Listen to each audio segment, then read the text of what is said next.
Hi, I'm Farron, and this is my presentation on Taken and Why, Human Trafficking Today.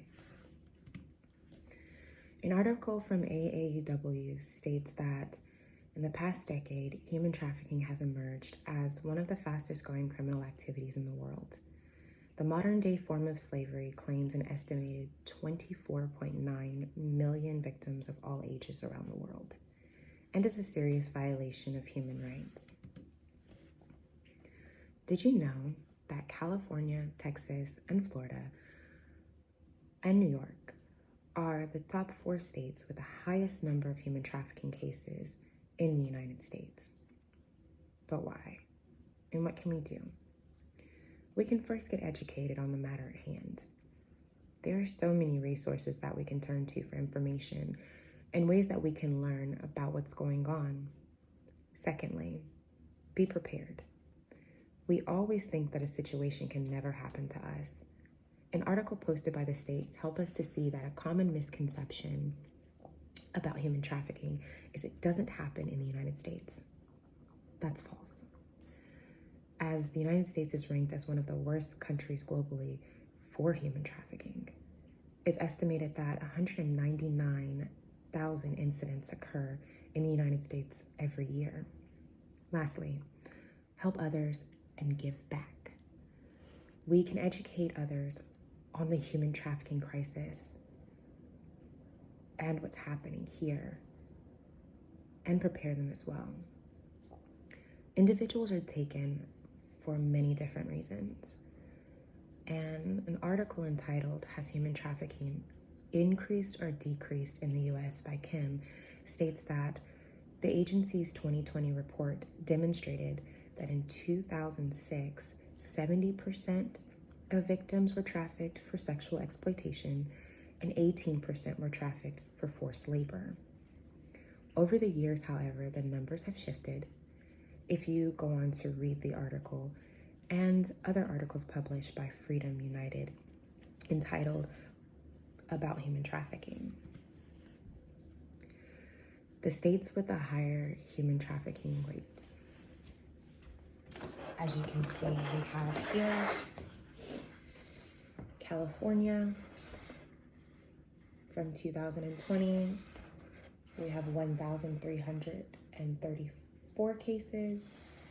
Texas, we have 987 cases. Florida, we have 738 cases. And New York, we have 414 cases.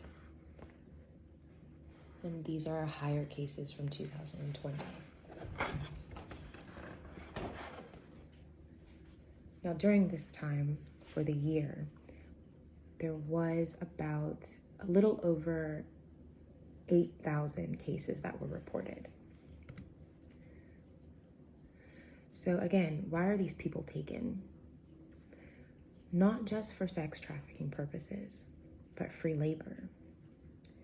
Of the 449 victims in the new cases filed in even just 2021, again, 60%, so about 287 were victims of sex trafficking, and 36%, about 162, again, were victims of forced labor.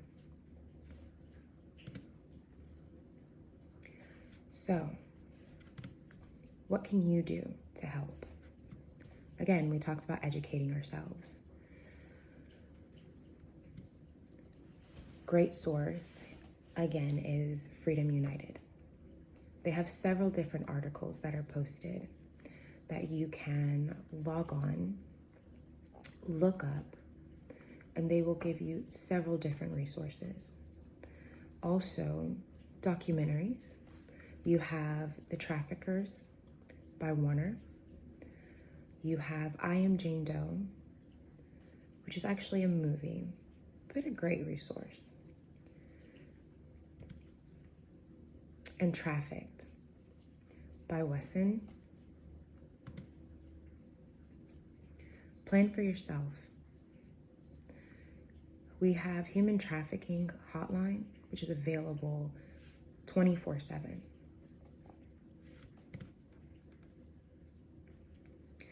What are some signs of human trafficking?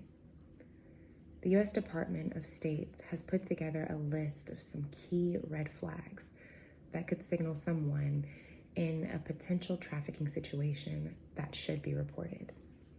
Signs to look for: living with an employer, poor living conditions, multiple people in a cramped space, inability to speak to an individual alone, answers appear to be scripted or rehearsed, employers holding identity documents, signs of physical abuse, submissive or fearful, unpaid or paid very little, under 18, and in prostitution.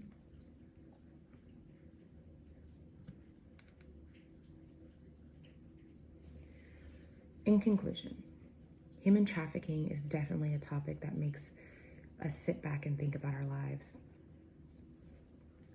But we may have to help someone in need one day.